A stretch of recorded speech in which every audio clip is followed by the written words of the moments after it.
1983. O general João Figueiredo é o presidente da República. Mobilizações se espalham por todo o país. A economia está em frangalhos. A inflação de 100% ao ano, descontrolada crise da dívida externa e desemprego elevado. O governo militar adota o arroxo salarial, corte de investimentos e retração de direitos como resposta à crise econômica.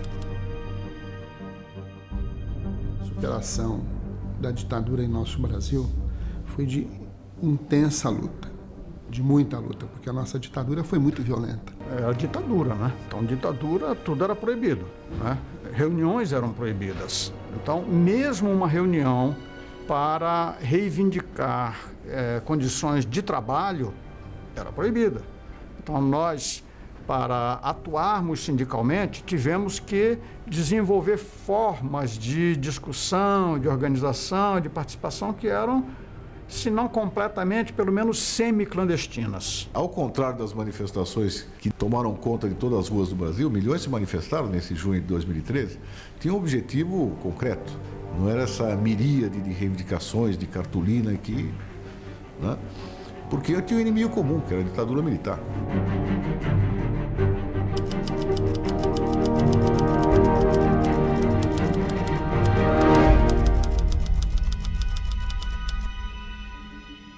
Nesse período de 81, de 78, quando nós fizemos uma greve muito grande em São Paulo, dos professores, e de lá para frente nós continuamos todo ano a ter um processo de mobilização muito forte, muito firme,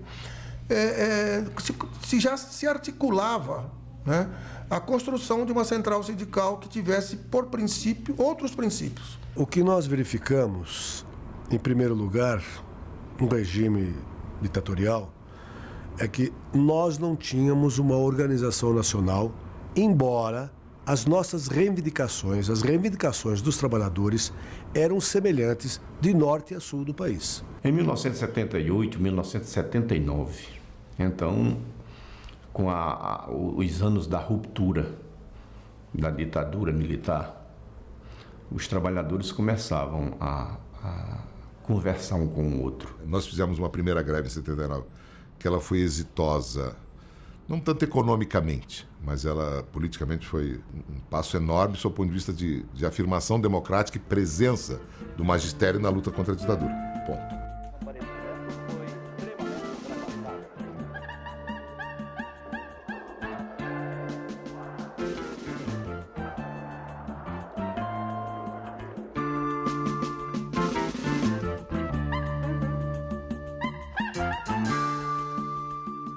Participei da Conclate, foi em Praia Grande, né, que Conclate. Aqueles tempos eram muito difíceis, não é como hoje. A gente dormia em colchonete, vivia às vezes na base do caldo de cana, milho verde, alguma coisa assim, porque todas as condições eram desfavoráveis. As pessoas não têm ideia do que era você enfrentar a ditadura militar. Eu não participei pessoalmente do Conclate, mas participei muito em movimentar o pessoal para ir para o Conclate. Nunca vou me esquecer de eu vendendo farinha lá no Mato Grosso, que eu morava lá, né, para tirar um dinheirinho para mandar o Luizinho, mandar o Otávio lá para o Conclate em São Paulo.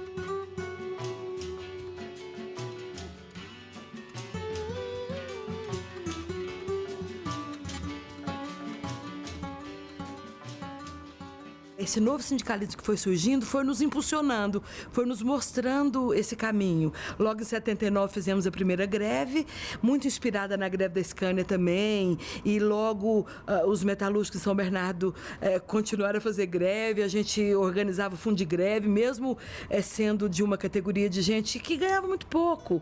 E logo fomos vendo, participando da discussão de fortalecer a então CPB, que era só a Confederação dos Professores do Brasil.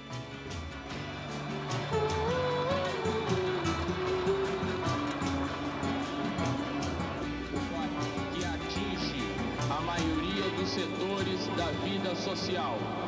Tínhamos uma identidade política muito grande, com centenas de sindicatos que tinham o desejo, a vontade de fundar uma central sindical do país que espelhasse aqueles movimentos de massa que surgiram no final dos anos 70, greves, lutas por melhores salário, emprego e também a luta contra a ditadura. No DNA da CUT é impossível, né, não encontrar, né, os sindicatos, as organizações dos professores da rede oficial de ensino em particular. Eu tive a honra de ser o representante que defendeu em plenário a filiação da APEUESP à Central Única dos Trabalhadores. E neste congresso, nós filiamos a APEUESP à nossa central. Quando a APEUESP ela participa dessa grande greve que foi de 79, né? Isso, de certa forma, colocou-a num cenário também e na posição de que devesse também ser a primeira a se filiar à CUT.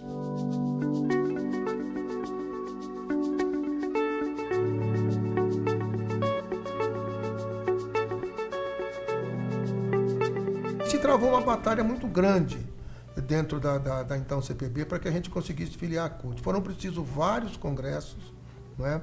Com muita articulação durante os anos que o ano que precedia o congresso. Eu fui um dos 2 ou 3 que defenderam a filiação à CUT pela CPB na época.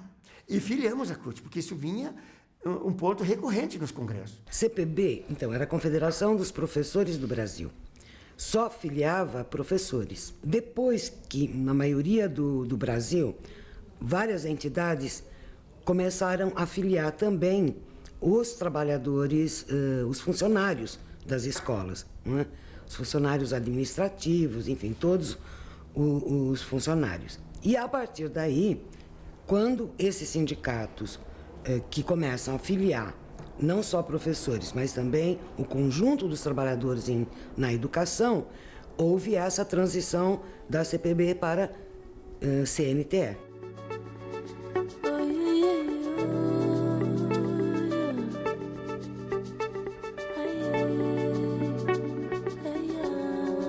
Mais especificamente durante a década de 80, que se deu a construção da CNTE.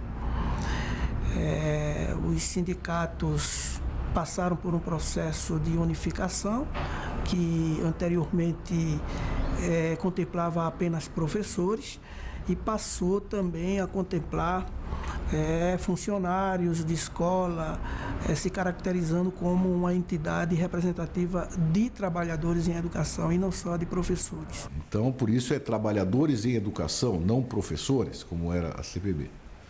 A partir do momento que nós conseguimos filiar a CPB à CUT, e isso significava que a maioria da direção da CPB passou a ser cutista, a mudança de nome e a democratização na estrutura foi praticamente imediata. Toda a nossa trajetória na conformação da CNTE como uma confederação sindical e a orientação do processo de unificação como classe trabalhadora nos levou, desde antes ainda da fundação da CUT, nesse movimento de identidade como classe trabalhadora, lutando para a autonomia dos sindicatos, dos servidores públicos poderem se constituir como objeto de luta primeiro, depois como uma situação institucional pós-constituinte. E, evidentemente, na Central Única dos Trabalhadores, já desde o início, conformando uma unidade de base que ia além da representação da CNTE, no chamado Departamento Nacional de Trabalhadores e Educação, onde nós éramos a maior entidade, e isso teve um imenso reflexo no conjunto do movimento de educação para além da educação pública básica. Essa organização de departamento no interior da CUT, em toda a organização da CUT, foi muito importante para dar capilaridade nos estados e, ao mesmo tempo, conformar uma base programática de disputa pública do que deveria ser política educacional para o país. Quando nós filiamos a CUT, a Confederação Nacional dos Trabalhadores da Educação passou a ser a maior confederação filiada à CUT.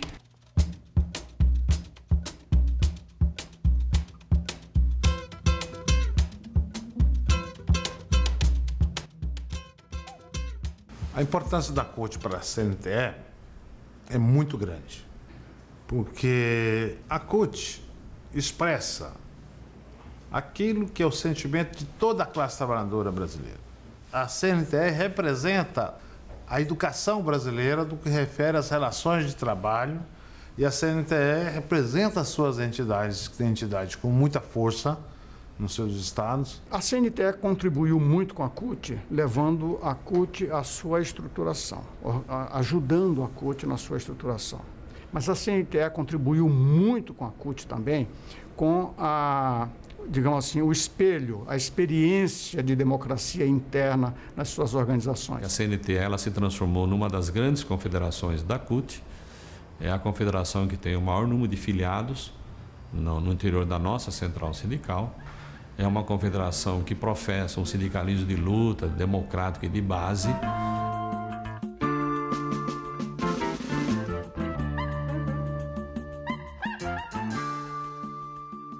A CNTE nasceu da luta das professoras primárias, depois se estendeu essa luta aos antigos ginásios e a CNTE também foi evoluindo no sentido de ampliar sua base social. A maior base, a categoria, o ramo que nós chamamos de atividade mais representativo na CUT, do ponto de vista da quantidade e da importância dos seus sindicatos, é o ramo da educação. No último congresso da CUT, quase 25% dos congressistas eram do ramo da educação, se não for mais.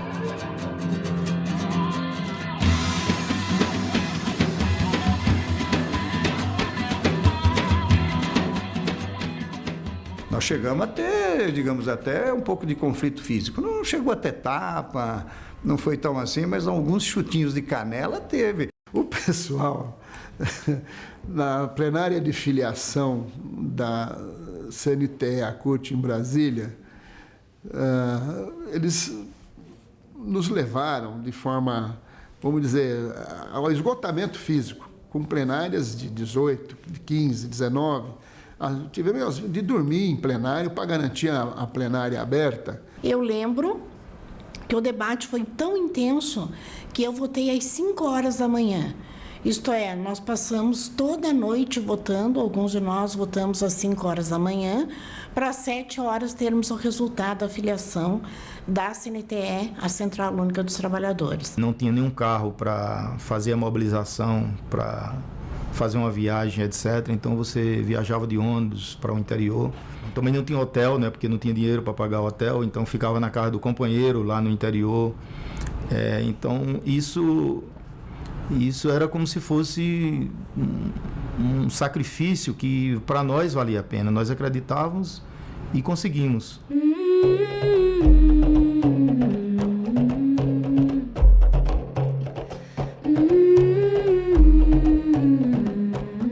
Com a filiação da CNTE à CUT, a participação das mulheres no debate sindical aumentou de maneira significativa. Não apenas pelo perfil da categoria, eminentemente feminino, mas pela contribuição às discussões gerais e, mais especificamente, na construção da política de gênero da Central.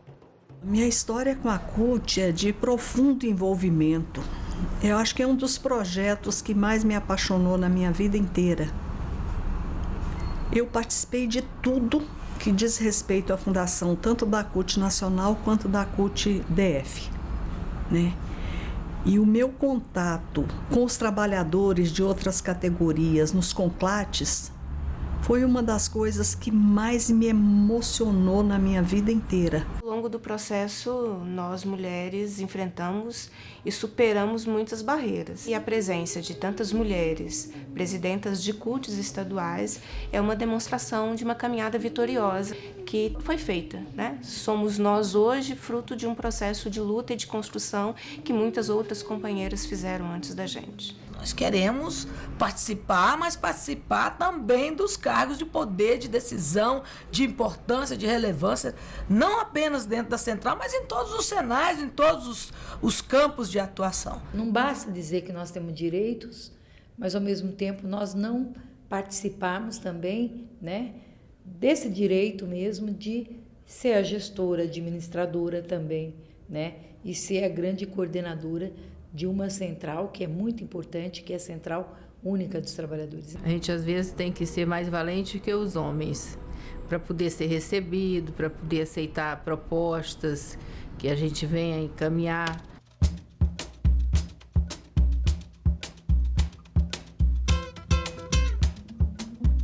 De lá para cá, nós tivemos conquistas muito importantes. Eu discordo de quem simplesmente, digamos assim, mostra os pontos negativos da educação no Brasil como se antes tivesse sido melhor, né? E como se não tivéssemos passado por algumas décadas de lutas para mudar a educação no Brasil. Nós entendemos que é um direito do cidadão ter educação e é uma função do Estado fornecer esse direito para o cidadão, mas só virá com a conquista organizada dos trabalhadores organizados na CNTE, nos seus sindicatos e na CUT. A nossa central tem que estar com determinação de cada vez mais ser a voz majoritária dos trabalhadores brasileiros. Eu não tenho dúvidas que a CUT é a concretização do sonho dos trabalhadores brasileiros de terem um instrumento de luta que fosse capaz de organizar a classe trabalhadora enquanto classe, que fosse capaz de fazer com que esta classe se entendesse protagonista da história desse país. Não nós sozinhos, claro, mas por ser uma categoria tão espalhada, nós ajudamos a construir essa central sindical. A CUT emergiu como uma grande potência, não só do Brasil, mas de toda a América Latina. Nós éramos jovens, isso faz uma diferença enorme, né? Segundo, nós tínhamos muitas certezas, que eu já tenho dúvida se é bom ou ruim, mas as certezas nos empurravam para frente. Muito vale tudo que fizemos e vale muito, mas vale tudo aquilo que será. Eu tenho confiança de que o que será melhor ainda.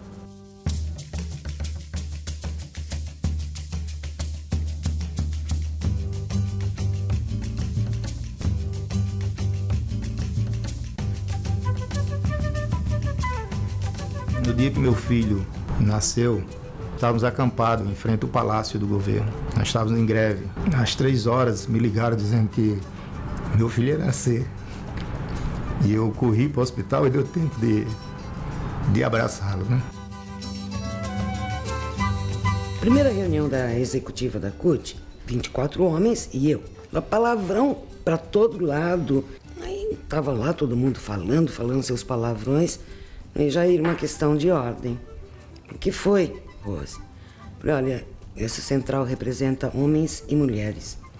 E essa linguagem não cabe numa reunião da Executiva Nacional da CUT. Total silêncio.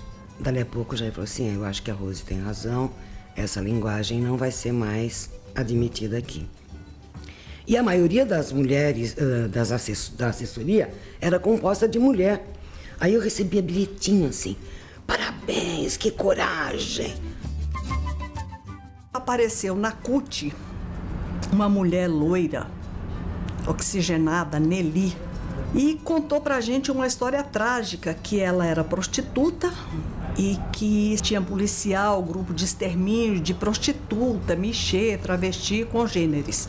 E ela queria o auxílio da CUT. E eu assumi e fazia reuniões com eles. Nós escrevemos um estatuto, né, o Sindicato dos Profissionais dos Sexos. E era aquela confusão as reuniões, né? Era michê, travesti, que brigava com puta velha, que brigava com puta nova. E eu fazia reunião com eles escondido, porque o noivo não sabia, outra mãe não sabia, o outro marido não sabia. Aí vem tesoureiro, aí vem vice-presidente, aí secretário-geral. Na hora da presidência, eles emocionados me fizeram uma surpresa. Queria que eu fosse a presidente. E eu falava, gente, eu não posso, porque eu não pertenço à categoria ainda. Caro custou para eu convencer a eles, mas eu fiquei honradíssima com a homenagem.